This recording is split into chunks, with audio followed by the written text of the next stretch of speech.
দেশের ক্ষতি করে চট্টগ্রাম বন্দরের কোনো টার্মিনাল বিদেশি অপারেটরকে দেওয়া হবে না বলে সাফ জানিয়েছেন নৌ পরিবহন উপদেষ্টা অবসরপ্রাপ্ত brigadier general M Sakhawat Hossain.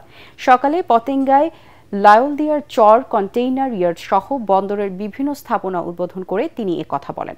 উপদেষ্টা বলেন, বন্দর ঘিরে 4 থেকে 5 বিলিয়ন ডলার বিনিয়োগ হবে সে লক্ষ্যে কাজ করছে সরকার। চট্টগ্রাম থেকে আবুল হাসনাতের পাঠানো রিপোর্ট জানাচ্ছেন ফারহিন ইসলাম টুম্পা।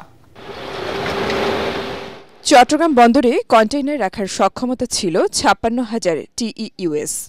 লালদিয়ার চরে কন্টেইনার টার্মিনাল উদ্বোধনের ফলে তা বেড়ে হয়েছে 66,000। চট্টগ্রামের পতেঙ্গায় বে টার্মিনাল এলাকায় পরিবহন টার্মিনাল সহ বন্দরের বিভিন্ন স্থাপনা উদ্বোধন করেন নৌপরিবহন উপদেষ্টা এম সাখাওয়াত হোসেন। এ সময় বন্দরের টার্মিনাল সহ কয়েকটি স্থাপনা বিদেশি অপারেটরদের দেয়া নিয়ে বিতর্কের বিষয়ে কথাও বলেন তিনি। আপনারাই দেখবেন যে এই পোর্টের চেহারা বদলিয়েছে কি বদলায়নি।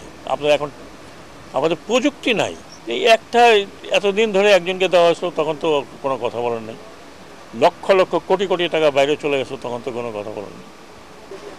I am the last person আমার দেশের ক্ষতি করে কাউকে দিব।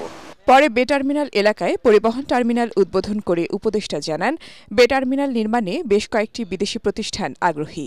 তারা ডিপিএম আসবে, কারণ G2J এটা গভর্নমেন্ট টু গভর্নমেন্ট, তো গভর্নমেন্ট টু গভর্নমেন্ট কারণে আপনারা জানেন যে গভর্নমেন্ট টু গভর্নমেন্ট হলে এটা সরাসরি ইনভেস্টমেন্ট হবে। এটা এস্টাবলিশ করতে করতে হয়তো 5 বছরের মতো লাগবে, কিন্তু চিটাগংয়ে এখানে 3 থেকে 4 বিলিয়ন থেকে 5 বিলিয়ন ডলার আলটিমেটলি এখানে আপনার লাগবে। এদিকে চট্টগ্রাম বন্দর সম্প্রসারণ ও উন্নয়নের পাশাপাশি পণ্য পরিবহন ব্যবস্থার আধুনিকীকরণে এডিবি ও বিশ্ব ব্যাংক সহায়তা করবে বলে জানান বন্দর চেয়ারম্যান। আমাদের রিকমেন্ডেশন হলো পোর্টের সাইড থেকে আমরা একটা পোর্ট স্ট্র্যাটেজি নিয়ে কাজ করছি। তো পোর্ট স্ট্র্যাটেজিতে এটা বের হয়ে আসছে যে এখন যদি আমরা এটা ভবিষ্যতে সাস্টেনেবল করতে চাই তাহলে রোডের উপর আমাদের 70%, রেলের উপরে হলো 20% এবং হলো ইনল্যান্ড ওয়াটারে 10%, এই ধরনের একটা প্রপোর্শনে আমাদের ক্যাপাসিটি ডেভেলপ করতে হবে। এছাড়াও তালতলা কন্টেইনার ইয়ার্ড উদ্বোধন ও বন্দরের বিভিন্ন স্থান পরিদর্শন করেন উপদেষ্টা। Bureau report, ATN Bangla.